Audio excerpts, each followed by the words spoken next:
The miracle run in this year's Champions League by Bodo Glimt does more than just prove how amazing European football is. It actually provides an incredible economic lesson into how these clubs operate. As someone who wants to own a European football club within the next decade that's competing in one of these UEFA competitions, I see a lot more than just a cool headline. I actually see an incredible economic lesson behind every single one of these matchups. In this video, I'm going to bring you through how incredibly rare this run actually is, and also walk you through what I think this will do to the team, the entire Norwegian league, and what I think is to come in European football in the next few years as a result. This story actually starts over 15 years ago when the Bodo Glimt ownership went bankrupt in 2010, but the community rallied around the team out in Norway and was able to pay off the debts, keep the club alive, and now 16 years later, they are competing in the knockout stage of the Champions League. In no way was it easy though. They had a tough start to the Champions League and were sitting near the bottom of the table. And if you want to see how incredibly rare this run is, they were given between a 15 and 5% chance to beat each Manchester City, Atletico Madrid, and then Inter Milan twice. And as a result, their total odds to win all four games were less likely than Leicester City winning the 2015-2016 Premier League. They had 5,000 to 1 odds to win that year, and it was even less likely that Bodo would win all four of these games that they have and now qualify for the knockout stage of the Champions League. If you weren't quite sure why Bodo Glimt was such a large underdog against these huge European teams, this should hopefully answer your question. Taking a look at the transfer values for their players and squad as a whole, you can see the full squad is worth about $57 million. This is not a perfectly precise estimate, but it is very, very close. Now taking a look over at Inter Milan, you can see the huge difference. In fact, Inter Milan has 4 different players who individually have a higher transfer value than Bodo Glimt's entire squad. 4 different players between $60 and $80 million. So that right there should show you how much greater the talent is at some of these large European clubs. And Manchester City is a very similar situation. Another team that Bodo Glimt knocked out. This was to start off their incredible run. Again, equating it to Leicester City winning the Premier League by odds.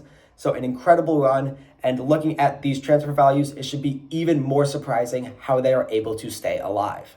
Now, for the economic impact that this will have on the club of Bodo Glimt and the entire Norwegian league, let's take a look at how much money they're going to be making from qualifying for the Champions League and for each of their wins and how far they get. Now, I'm going to be using euros for these numbers, but €1 is about $1.20 in the US if you want to keep track. Starting off with just qualifying for the Champions League, Bodo Glimt earned themselves a whopping 18.62 million euros. That is about 1/3 of the whole transfer value of their squad. So already an incredible payday, but there are a lot of bonuses, including TV deals that are going to be kind of variable. It will be likely very low for a team from the Norwegian league, but still they're going to be making some money from TV deals. Obviously, their social medias are exploding.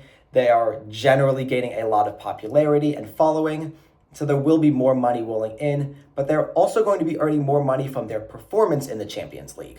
In the Champions League group stage, there are bonuses for every win and draw. A win is 2.1 million euros and a draw is 700,000 euros. So with 2 wins and 2 draws, Bodo Glimt earned a total of 5.6 million euros just from the group stage performance bonuses. Now, reaching the round of 16 is another huge payday of almost 10 million euros. 9.3 goes to each team that reaches the knockout stage, and that number will continue to bump up depending on how far they go in the knockout stage. With a few other revenue factors taken into account, Bodo Glimt's current revenue from this tournament is going to be at 45 million euros, though I estimate it's going to be slightly higher over time as their social media following grows and more people continue to watch them and other teams in the Norwegian league. Starting with my predictions for the next few years for both Bodo Glimt and for other Norwegian teams, I think Bodo Glimt will take the Norwegian league this year. They actually came in second last year to Viking FC, the second highest spenders in the Norwegian league, but I don't think they're going to have as many troubles as they had this past year, and they're going to take this league this year. But I do have a few much larger predictions for the team as well. This next one is going to be for the Norwegian League as a whole. They have a very good opportunity to increase their UEFA coefficient over the next 2 years. So I think they're actually going to end up moving up a bracket. The Norwegian League as a whole is going to be getting a lot more attention, and I think they have a chance to move up a bracket and gain better chances in UEFA competitions over the next few years. Moving up a bracket to either 11th or 12th would replace one of their Conference League qualifying bids with a Europa League qualifying bid, which is going to provide a lot more money for these squads. And then if they can get up to the 8th to 10th bracket, that would give them an automatic bid into the Champions League every year, which once you get to that point, you are again automatically making that $20 million starting bonus in the Champions League, which once you get to that point, it is very, very difficult for other teams to catch up to you. My final prediction is that Bodo Glimt and other Norwegian teams are going to be back in the Champions League very soon and continue to wreak havoc on some of the major European clubs.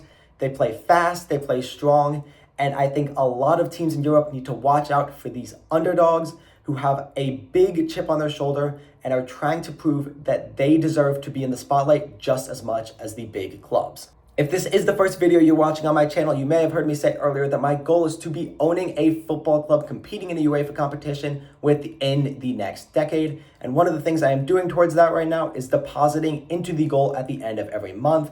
So to end February, I am depositing yet again into the goal. I am starting small as a college student, but I'm hoping to amp that up pretty quickly once I am able to have more opportunities to make money.